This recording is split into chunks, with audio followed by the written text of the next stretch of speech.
Okay, so Be'ezras Hashem, tonight we're starting up again with our series of shirim on entering into the Sea of Wisdom, based on the weekly teachings of the Tzaddik and the Gaon Rav Yitzchak Meyer Morgenstern, the Tzaddik from Yerushalayim. And this week, what we're going to be looking at are the Chayei Moharan shirim that the Rebbe has been given. I don't know when exactly this was given. My assumption is that it was this year, but they didn't leave the date on it. Usually it's from within the recent time period at least. And in the Chayei Moharan Shirim, first they were Sichos Haran Shirim, but in the Chayei Moharan Shirim, one of the unique things is that it's the Lashon HaKodesh Shir of the Rebbe, where a lot of Americans go and a lot of people are able to go and listen, even if they're not able to go to the Yiddish Shirim. It's also kind of the Thursday night Mishmar over there, so it's a time to get to say good Shabbos to the Rebbe. It's a time to spend some time with the Rebbe before entering into the Avodah of Shabbos. And the Nakuda that we're going to speak about tonight, it was one of those Shabbosim where it was like 70 pages or so, but there's some Shabbosim where every page is filled with another Nakuda that is Ro'i to speak about, that is Ro'i to dance about. And so it was difficult to kind of choose and limit ourselves to one particular place. But I thought that some of the ideas that the Rebbe expresses in this shir and Chayei Moharan were so significant that we had to kind of focus on these.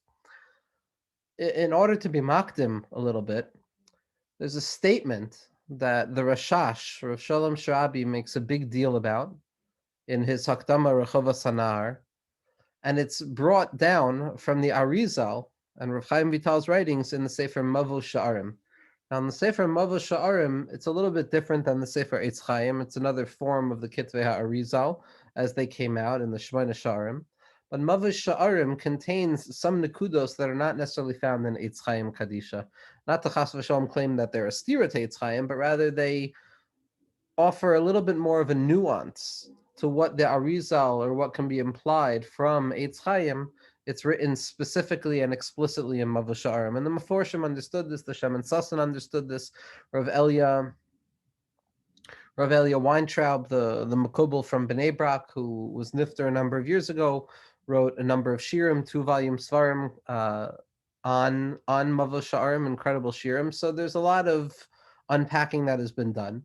But nevertheless, what the Ari writes there, and the Rashash makes a big asek out of this, is that the entirety of our Chachma, the entirety of Panimiyas HaTorah, can be summarized in one singular statement. And the singular statement contains 2 points, and that is man and mad. Man is the Rosh Tevos Mem Nun, which stands for Mayim Nukvim, or feminine waters, or what we typically understand as Isarusa Dilatata, the awakening from below, a movement from the lower upwards towards the higher, by way of creation, yearning and desiring to turn back to HaKadosh Baruch Hu.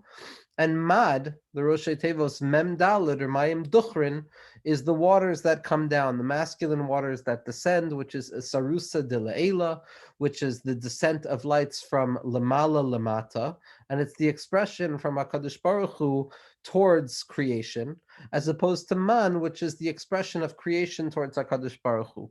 Now the Rashash, based on the Arizal, says that the entirety of the Chachma can kimat, almost, be fully summarized by those 2 terms. And the Rebbe Rav Itchemeyer spends a lot of time trying to understand why it's only almost.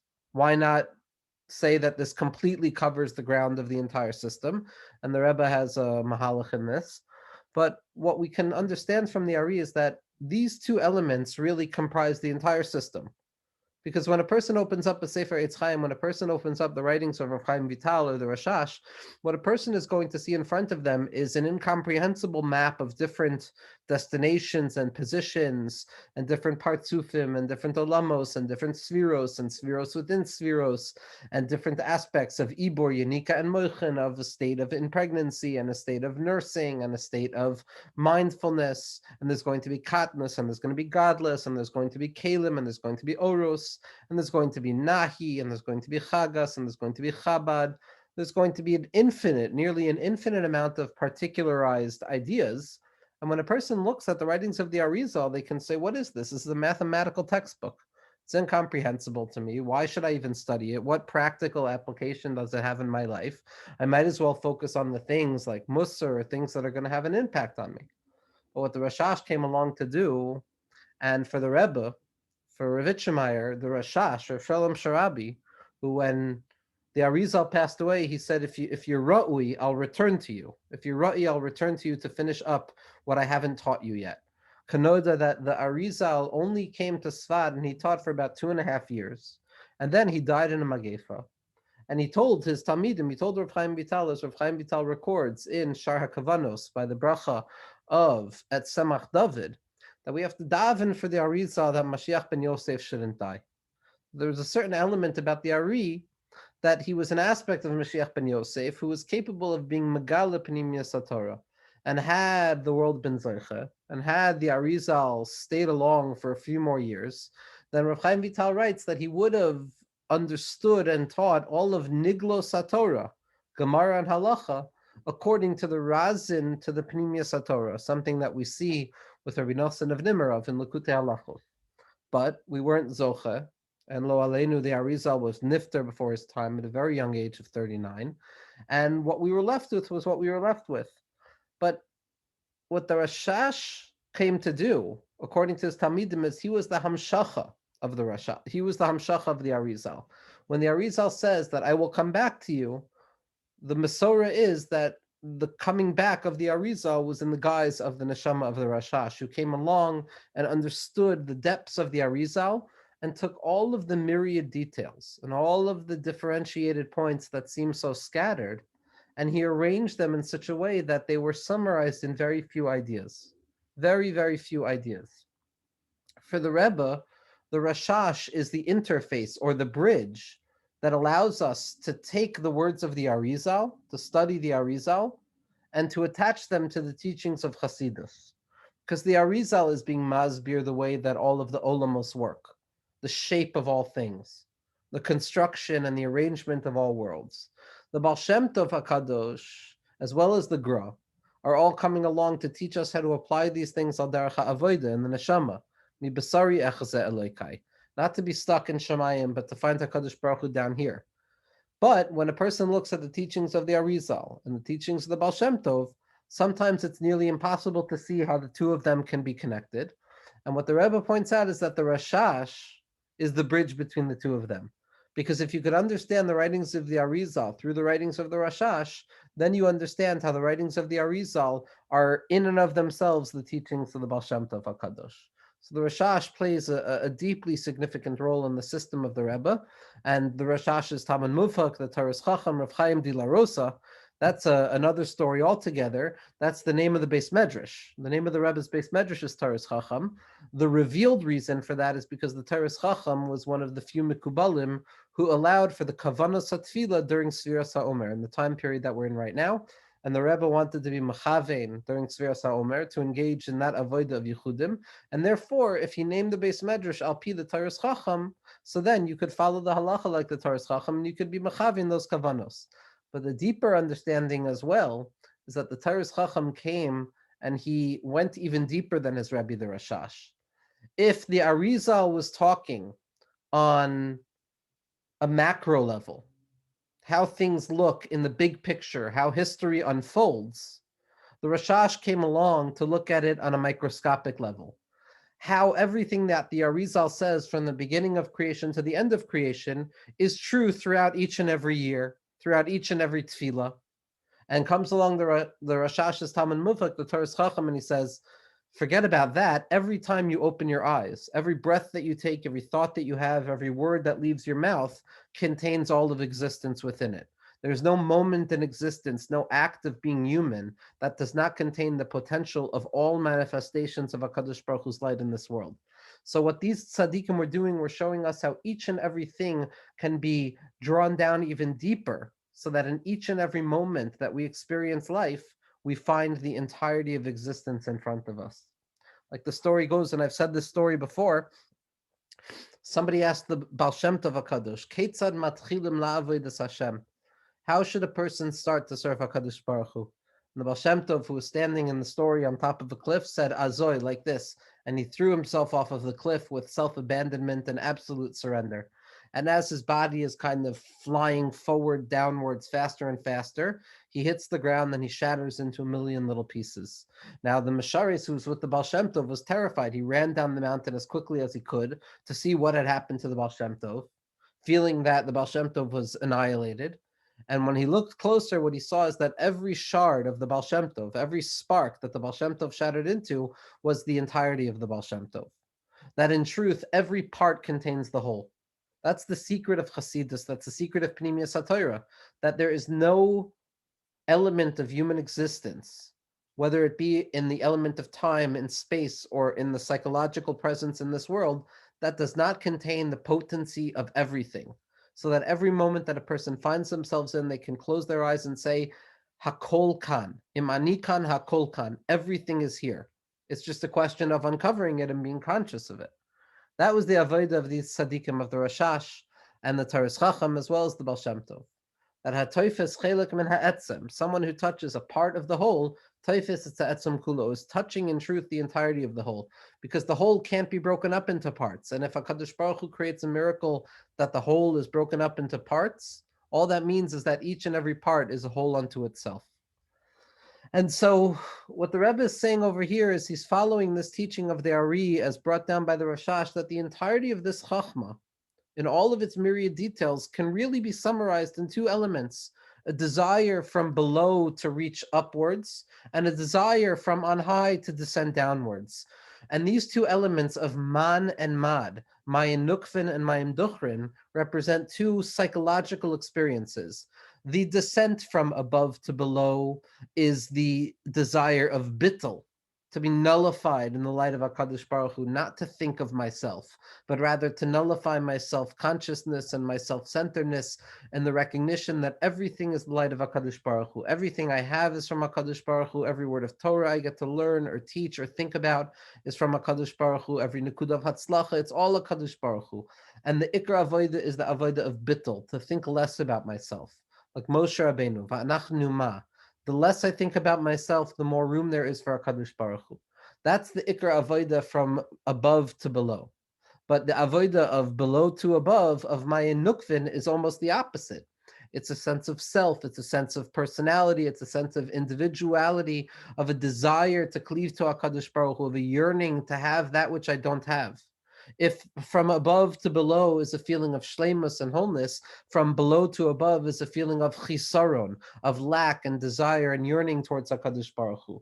And these two elements comprise the entirety of what we can learn in Kabbalah. And when a person has this Havana in mind, when they look at the writings of Kabbalah, so they have a little bit an easier time understanding what we're looking at. So the Rebbe says as follows: B'chol HaKabbalah v'Chasidus yeshnan beis hamoichin shel hishtoikekus v'bittul Hashem. Ultimately, everything can be summarized as two forms of awareness, two forms of consciousness. One is moichin of hishtoikekus. One is the mindfulness of desire for HaKadosh Baruch Hu that emerges out of a sense of lack. And one is bittul to HaKadosh Baruch Hu, which is an awareness that emerges out of a recognition that there is no lack and HaKadosh Baruch Hu is everything. Umi shalomed Kabbalah v'Chasidus, and someone who learns Kabbalah and Chasidus, tzarech leida, they have to know, shekol shura v'shura, every line that they study, hakol hu emuna v'minei drachim shel dveikus.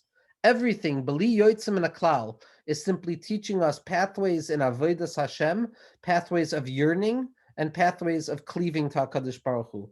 Sheyesh dveikus shehu shel tzimtzum, shehu dveikus shel hishtoikekus. Like we said, there is a way of connecting to HaKadosh Baruch Hu from the bottom up, by way of hishtoikekus and a sense of lack and tzimtzum and concealment, where I sense myself and I desire what I'm missing. V'yesh dveikus shel hamshachas hakav or in sof. And then there's also forms of dveikus that are drawing down the infinite light into existence, which is the awareness of bittul, the awareness that HaKadosh Baruch Hu is everything. Shekol davar v'kabbalah hu min dveikus. Every word that a person studies is a way to connect to HaKadosh Baruch Hu. That's the ikar. Whether it's dveikus shel hishtoikekus l'Hashem Yisparach, that emerges out of a place of lack, or dveikus that comes about by nullifying myself and nullifying my ego, which emerges from a sense of wholeness. Ve'ein yoter b'chol sifrei haKabbalah ela es elu habeis hamoichin. There is no more in the entirety of Pnimius HaTorah than these two moichin of bittul and hishtoikikus. Moichin shel hishtoikikus and moichin shel bittul. She'im ze moichin dianika, for example, if a person encounters the idea of the stage of latency of impregnation where a person is not a person yet, but they're beginning to be a person, like an uber b'mei imo, like somebody who is still in the stomach of their mother. At that level, we're working me lamata lamala, where we're deficient and we're moving from below to above, which are moichin de hishtoikikus la'Hashem. At that stage, I'm yearning for something more. But im hamoichin shel Chabad magiyim melamala lamata, but if they're mochin of chachma, bina, and das that come from above to below, where I have a sense of self, of chachma, of wisdom, of bina, understanding, and das, knowledge, hareza moichin shel bittul. At that point, I'm nullifying myself. V'yema adam yodea es shnei ha'hasagos ha'klaliyos ha'elu. And if a person understands these two general ways of grasping the world and existence and the self and HaKadosh Baruch Hu, harei hitchil bazeh leida es hakol. They have already begun to understand everything that there is to understand. Shehem sichliim klaliim ha'koilim es koila tarakula. For they are forms of spiritual awareness and spiritual grasp that contain the entirety of the Torah. V'yachol lachios chaye mesushelach v'lo yasig es kol ha'sichliim hamunachim b'tevas elu. And a person can live the years of mesushelach. A person can live the longest life in existence and never come to understand what these words mean. Never come to understand what his shtoikikus towards HaKadosh Baruch Hu means, what it means to live with a sense of lack and a feeling that only HaKadosh Baruch Hu can be mashlim, me, where there's a sense of ani, I, and the sense of bittul, which is the recognition that there's only ayin, there's only nothingness from HaKadosh Baruch Hu. And what the Rebbe is saying here is mamish. These are words that are mesukim midvash. The Rebbe is summarizing things for us, and he's giving us eitzah because never before has this been so revealed. Never before have we been given such clear hadracha as to exactly what a person is looking for when they enter in to the sea, to the Am HaChachma, to the sea of Pnimius HaTorah. And the Rebbe continues, and I'm skipping a few nukudos here, and I know it's a little bit longer than we usually go, but I wanna spend time reading this as well. This is in Ois Chaf Gimel. The Rebbe says, just so beautifully, V'chein tzarech la'ahov kol sefer kadosh yesh ba'olam. A person has to fall in love with every holy book that exists within the world. Shebechol sefer yesh gila elokus. And every book that a person has on their shelves, and every book that a person reads, and every sefer or line that a person opens up, there's a revelation of godliness.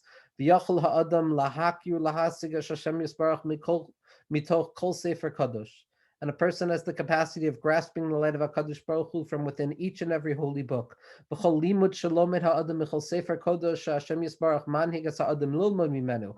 book that HaKadosh Baruch Hu directs a person to open, any random sefer we choose to take off of the shelf, any random stack that we have next to our beds or next to our couches, whatever Hashgacha Pratis has brought us to, each and every page that we look at contains a specific and precise message for us in that particular moment. This is the pathway that a person can access everything. Because the part and the whole are eternally equal. They're the same. And I can find everything in one word, just like I could spend my whole life trying to find it in all the books. And when Hashem reveals a particular element within the Torah to an individual, every word that we open ourselves up to is an opening into the all. The part contains the all within it. Shakadosh Baruch Hu shahinhig oisei berega zeh lilmod ulikra haTorah hazos, that HaKadosh Baruch Hu has directed me to learn and study this Torah at this particular moment. Harei k'moi shekibel achshav matana umafteach sheyachol lichanes al yado lahakol. It's like a gift or a key that HaKadosh Baruch Hu has given me that I can access the all, everything. B'chol sod shebetorah hu kalul b'chol hasodos. And every secret in the Torah is contained within all of the other secrets of the Torah, and all of the secrets are contained within each secret. B'chol mila shebetorah kadosh hu kamo shem kadosh. And every word that I study in the Torah is like a holy name. Like the Baal Shem Tov taught us in his famous letter to his brother-in-law of Gershon Kitover after his aliyah and neshama to the Heichal of Mashiach. After the Baal Shem Tov says, Mashiach, emasai ka'asimar, when are you going to arrive? And Mashiach says, Kishiyafutza me'yonasecha achutza, when your wellspring spread forth, ukishiyasi yechudim kamaischa, and when you perform unifications like I do, and when you can understand what? That b'chol os va'os, in each and every letter, kolul oilamos neshamos ve'elikus, there are worlds, there are souls, and there are godliness, not in every statement, not in every sentence, not in every word, but in every letter. Each and every letter contains the all. Shekol mila v'mila betfila kolalas es kol ha'olamos. Every word of tefillah contains the entirety of tefillah. Oilamos, neshamos, ve'elikus, b'chol teva. V'ha'adam haragil lachshov betfilaso sharak kishiagil shmena esra yizkel dveikus. And when a person thinks that it's only when I get to the end, when I get to shmena esrei, I'll be masig the ikr. So that's one way of thinking. Even in the first word of Moeda'ani,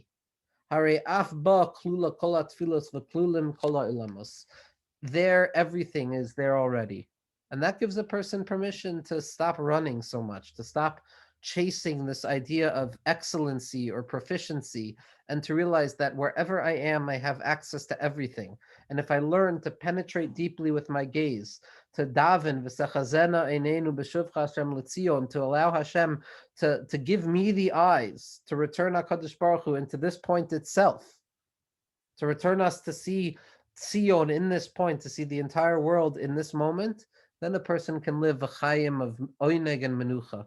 And the Rebbe continues afterwards, and he says that if you know the writings of the Rashash Klar, then wonderful, you'll get the lumdis of all of this. You'll have the schar of limud. But even if you don't, believe in it. Just believe that every word you read contains the all, and it's as if you know the entirety of the writings.